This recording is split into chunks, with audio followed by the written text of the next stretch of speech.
about capacity.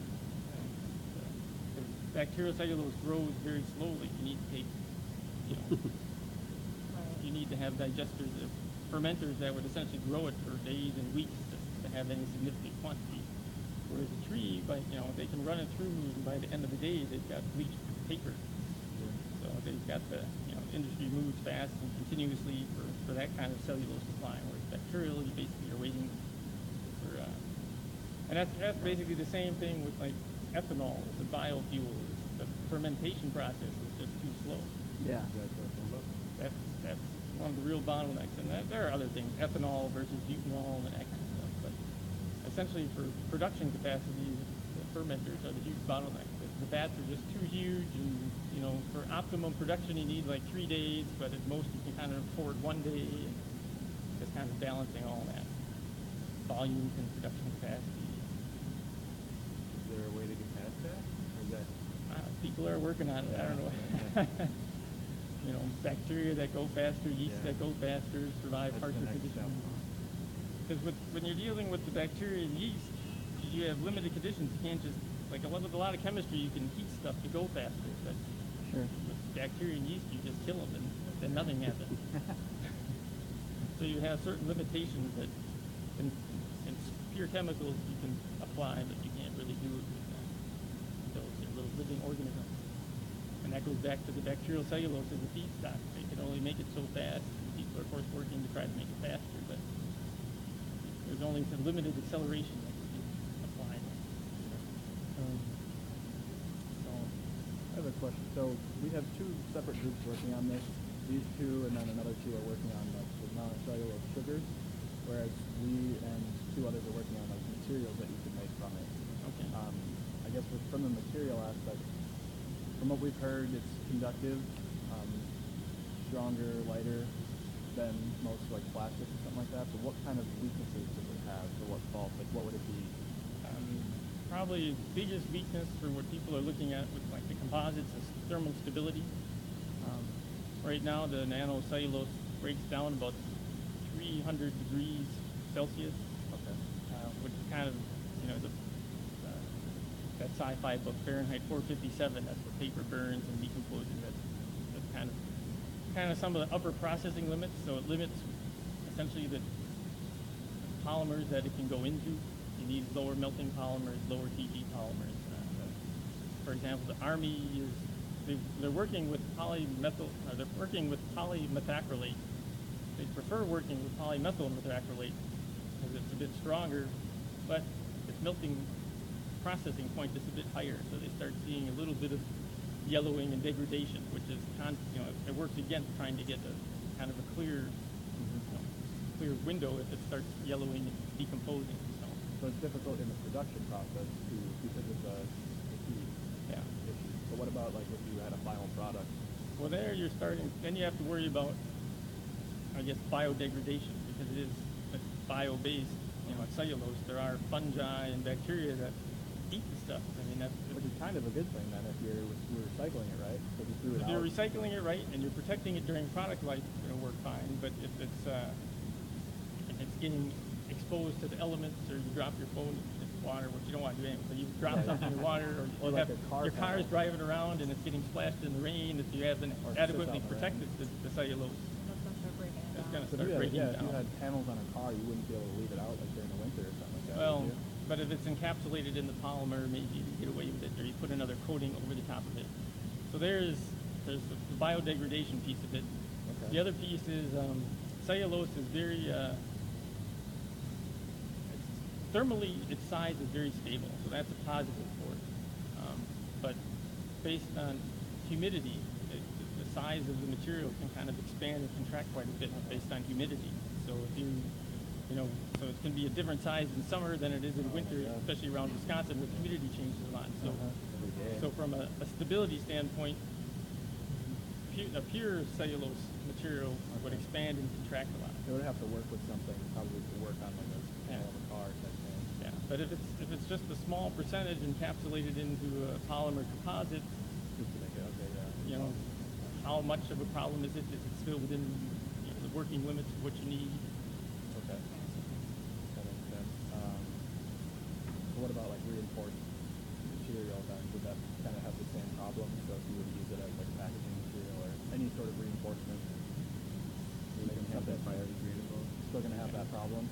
Yeah, but if you for packaging, like if you want it to be a box, as long as that box is not out in the elements, and then it might be easier to recycle. So you might have, like magazines. They've been pushing strength of pulp and paper as much as possible because they can make thinner sheets for lighter weight magazines that are mailing out, or thinner pieces of paper.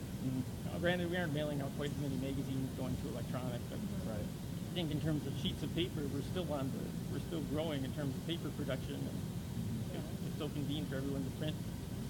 Everyone thought the computer was going to go to less paper consumption, but it's gone to more. Probably eventually things will slow down, but still.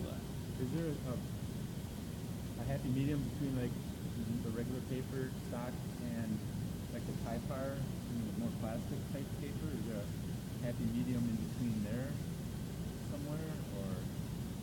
Yeah, I mean, you could use the nanocellulose for reinforcing the paper. It becomes a cost-benefit analysis. What is the value of a sheet of paper? How much does it cost? But then they can make it even thinner and stronger, and theoretically. It's a lighter sheet. But with paper, the lighter you go, you start fighting against what they call opacity. Right. The thinner you go, it starts going into tracing paper. You start seeing see both sides, see sheets underneath. And then they start adding clays, which make it heavier. There's all these things to balance out in the sheet. And then, of course, there's another interesting thing. And one of the things that people talk about is 3D printing. And that was another place where we sent material as kind of a reinforcement for the 3D printing facility. They can put it into their base polymers. And some of them are using water-based polymers and other things. So that we sent it to 3D printers, and they're playing with it to see if they can kind of make stronger 3D structures on it using the nanocellulose. I know that got mentioned in the State of the Union and all that, so I try to bring that up again. Right now, do they use a lot of plastic resins in the 3D printing? I mean, I've seen a couple. I've read a little bit. They use all kinds of different. Oh, do they really? Pretty neat. And that's mostly for like drafting type work. I mean, the 3D printing is much more beneficial to like that kind That's of kind of where it started, was prototypes, but they're actually talking now with rates where they can essentially do mass production, like higher value things. They're actually talking. I saw an article I read recently. They're talking about actually building small buildings and rooms in Europe or Talk about somewhere. printing a gun. Yeah. Wow. So now how do you do gun control? Yeah, print a You can gun. print a gun. Yeah, right. But I'm talking part about of your oven break or your knob. You can print a new knob for your oven. And it's unreal. Interesting. And because of the way it comes together, you can actually build stuff lighter because you don't need as many. You're not building things piece by piece, and they have to reinforce each other during the building process. You can kind of build the reinforcement right into the structure. You can actually use less material in the end.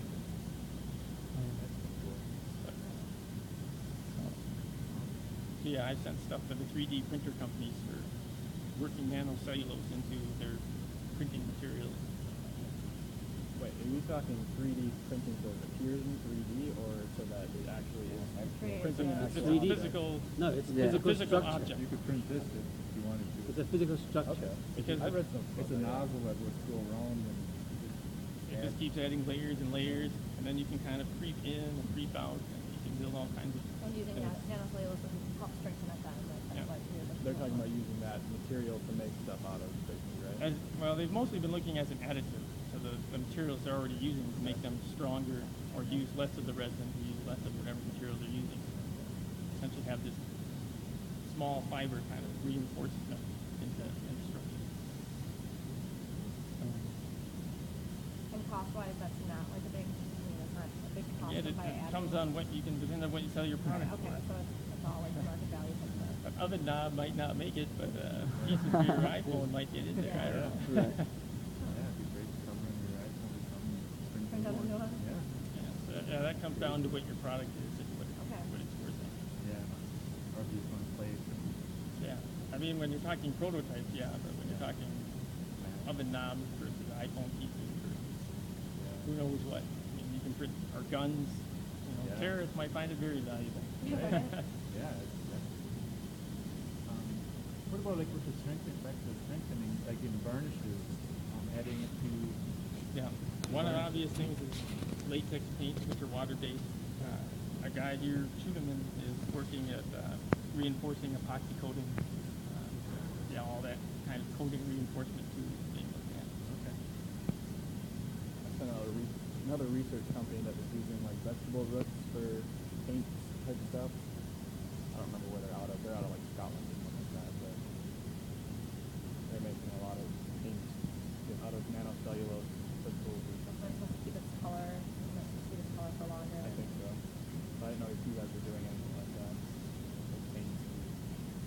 Not me in particular, but Right. like I said, because there's one person who's kind of an expert on manipulating the aggregation to change different colors. He's done things where he's got lots of little nanocellulose dots. One is blue, one is red, one is orange.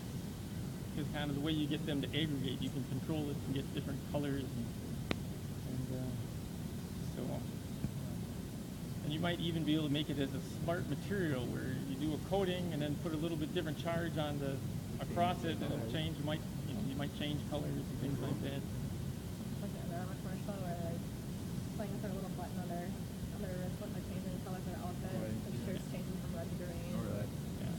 Cool. And of course, one of the applications people have looked at is like a flexible electronic screens to a more true e-paper where you can roll it up or it gets hits the surface and suddenly you get a new page and that kind of stuff. That's one of the things we're trying to That's touch what you're on. gonna ask too, like in technology like that. So like I know Bud was talking about how you can like put this on your wall as like almost a wallpaper.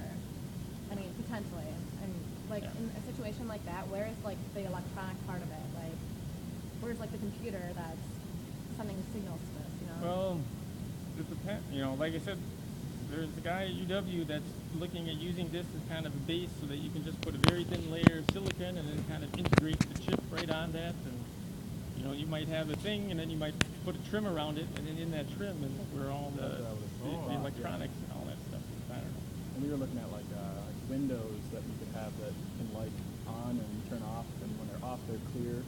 Yeah. When they're on, they're lights, or a picture of something, whatever. There's got to be like wires or like how do you keep charge on that kind of stuff too? Is it going to be like if you have like a thin sheet of Just have to paper, plug like in. almost like an iPad or something, like how do you go about recharging something like that? Well, again, Or the, They- this they've thing is just a actually looked- substrate. You still need the yeah. other So it still material. does need the This other- is just a substrate. Yeah, but people have looked at the nanocellulose because of those charges as batteries. Okay. Because it can work to hold charge, it can work as a capacitor. That's not to say it's the most efficient one, but it's been looked at. People are looking at very thin batteries with lithium-based and other stuff. And of course, the other research that's out there in completely different fields, they're looking at wave transfer of electricity. So you have your device here, you have an emitter out there, and you can basically run it remotely, just like Wi-Fi and everything else. Your electricity comes remotely. They can do it, but they lose a lot of efficiency. So it's really trying to work on is focusing, tracking where your thing is and keeping that kind of So if you being had focused. like a generator in your house or something like that, you can Yeah. focus it on different things at a time, kind of a thing. Yeah. That would be the idea. Right. So Or multiple things at a time. Right. Wirelessly passing electricity. When you wouldn't need plugs anymore. But the very first ones, they just had a transmitter transmitted in all directions, and of Right. course, Anything can the control. energy drops as a cube at a distance, and so Well, you'd only be getting like that percentage of Yeah. power instead of all of it. right, and so you lose a lot of energy. It's not efficient. So they're trying to work on focusing it, and they have to kind of track it if you're on a wireless device and walking around. They